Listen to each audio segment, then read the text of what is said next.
चलिए next question का फटाफट से आंसर कीजिए, जल्दी से आंसर कीजिए, which is the correct answer.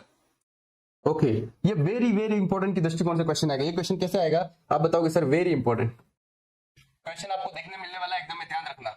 The extent और degree to which a tool measure what is suppose to measure, what is suppose to measure. चलिए, जो टूल या टेस्ट कोई भी या फिर इंस्ट्रूमेंट बनाया है, वो जो मेजर करना चाहिए और वो चीज मेजर करता है, उसे क्या बोलते हैं सर? रिलायबिलिटी बोलते हैं, वैलिडिटी बोलते हैं, स्पेसिफिसिटी बोलते हैं, स्टेबिलिटी बोलते हैं। चलिए जल्दी से आंसर कीजिए। तो यहाँ पे होता है, कोई भी इंस्ट्रूमेंट होता है या टेस्ट होता है, वो टूल होता है, वो क्या ऑलरेडी मेजर करता है? वो सपोज टू मेजर, उसका जो फंक्शन है वही मेजर करेगा। जैसे वेट मशीन है, तो वेट मशीन क्या मेजर करेगा? वेट मशीन वेट मेजर करेगा, हाइट तो आपका मेजर नहीं करेगा, ठीक है। अब टूल इज वैलिड, कौन सा tool is valid? If it measure researcher intended to measure, जो रिसर्चर मेजर करने वाला है और वही चीज मेजर कर रहा है, तो आपका टूल वैलिड है। अगर वेट मशीन वेट को मेजर कर रहा है, तो आपका टूल वैलिड है, और ये आपका क्या कहलाता है सर? वैलिडिटी। क्या कहलाता है? Validity. B is the correct answer. कौन सा करेक्ट आंसर था? B is the correct answer. तो याद रखना, ये दोनों क्वेश्चंस मेरे पास रखे हैं, उसका रीजन ये है, इन दोनों में से क्वेश्चन आता है। अब एक तो हो गया वैलिडिटी, या फिर टेस्ट या फिर instrument measure what is suppose to measure, what is intended to measure आ जाए,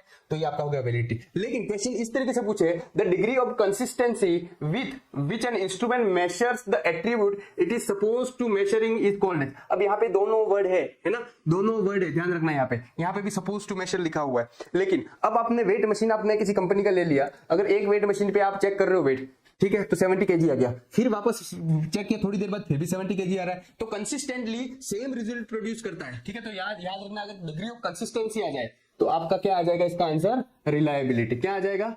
रिलायबिलिटी।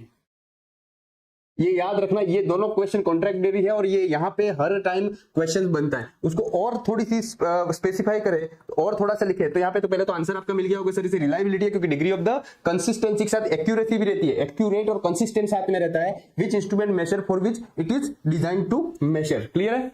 ठीक है, तो ये याद रखना, degree of the consistency is and accurate result produce करना किसका काम है? आपके रिलायबिलिटी। ठीक है, क्या काम है? रिलायबिलिटी। कंसिस्टेंसी वर्ड याद रखना, कंसिस्टेंसी किसमें आएगा? कंसिस्टेंसी सेम रिजल्ट प्रोड्यूस करेगा, दैट इज रिलायबिलिटी। ठीक है, इसलिए इसको बोलेंगे कि आपका मेजर क्या है? रिलायबल है ना? क्लियर है?